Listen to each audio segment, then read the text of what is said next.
Of course, the invitation is open. You know that it's in the DNA of the EU to be open for dialogue constantly and to engage with the partners, because only in dialogue you find solutions to things and you can solve the differences. But as I said, there is understanding at both sides that the escalation needs to be prevented, that we need to engage and we need to find ways how to de-escalate. So I would assume that the invitation will be picked up very soon. And as I mentioned before, and maybe I would revert back to the question of our Italian colleague on the possible mission or possible travel of HRVP to Rome, that at this stage, very many activities are ongoing. Things are very dynamic. Things are changing from one hour to another into like taking more concrete shape. So we are not really able to predict or to say anything beyond the schedule of few hours at this stage. And I think you appreciate how dynamic the situation is and how dynamic the developments are. So on the question like when will be the invitation implemented or when the visit will take place, I can only repeat, there is the understanding that we need to de-escalate as soon as possible. And on the phone calls and on the activities, I would maybe stress one thing, that the nature of diplomacy is not to work in the public domain. That's exactly what the diplomacy is about. You have to have talks in the meeting rooms or on secure phone lines, not in the public, in order to achieve some results, and not to comment on the go every single step, every single content of every single conversation or every single thread or every single remark in whatever form on social or other media.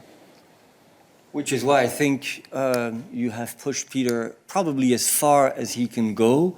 So I hope you're going to come up with new angles, David, or else we will move to another subject.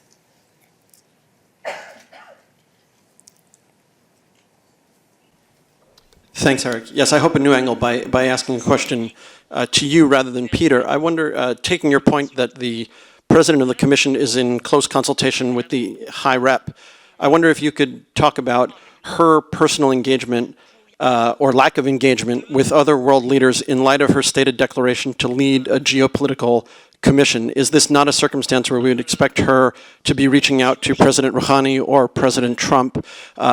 Two specific points on that. Obviously, we saw the High Representative's call for preserving the JCPOA, and then immediately Iran's statement saying it was stepping back further. Also, President Trump's threat to attack cultural sites, which would seem to go at the very rules of the game, the Hague Convention, other international law and order, which the EU is normally a champion of. It seems striking that we haven't heard from the President of the Commission herself. Can you talk about her role so far? Thank you for the question, David. This is precisely why I intervened at the end of Peter's first answer to say that she was in close contact with the High Representative, who is coordinating the activity at this stage, but she will be coming out with a statement later today on her view of the situation. Yes, please.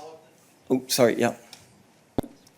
So, again, understanding she's in close contact with her colleague, but could you help us understand then how a geopolitical commission is different from a political commission or any other commission if, in a circumstance like this, she's consulting in Brussels but not with her colleagues and counterparts in capitals around the world?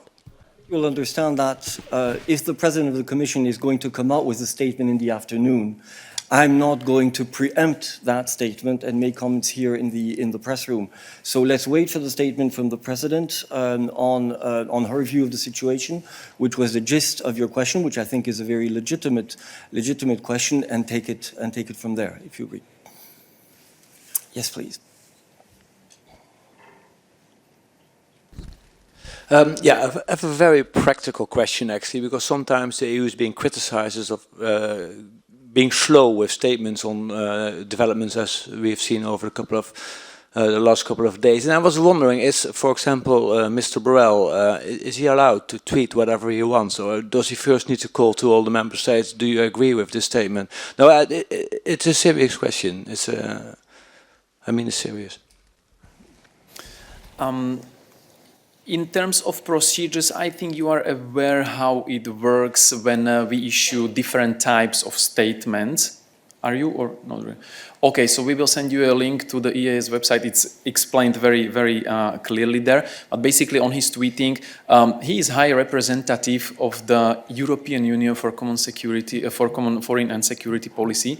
So he speaks on behalf of the EU in these two domains, security and foreign affairs. And of course, it's the nature of his job, if he is talking on behalf of the EU member states, to be in close contact and close consultations with the member states, so that he doesn't speak on his personal behalf, but on the behalf of the EU. So his steps, his activities, and also his remarks are, of course, consulted with the member states. Okay, yes, please. Still on this subject, Iran.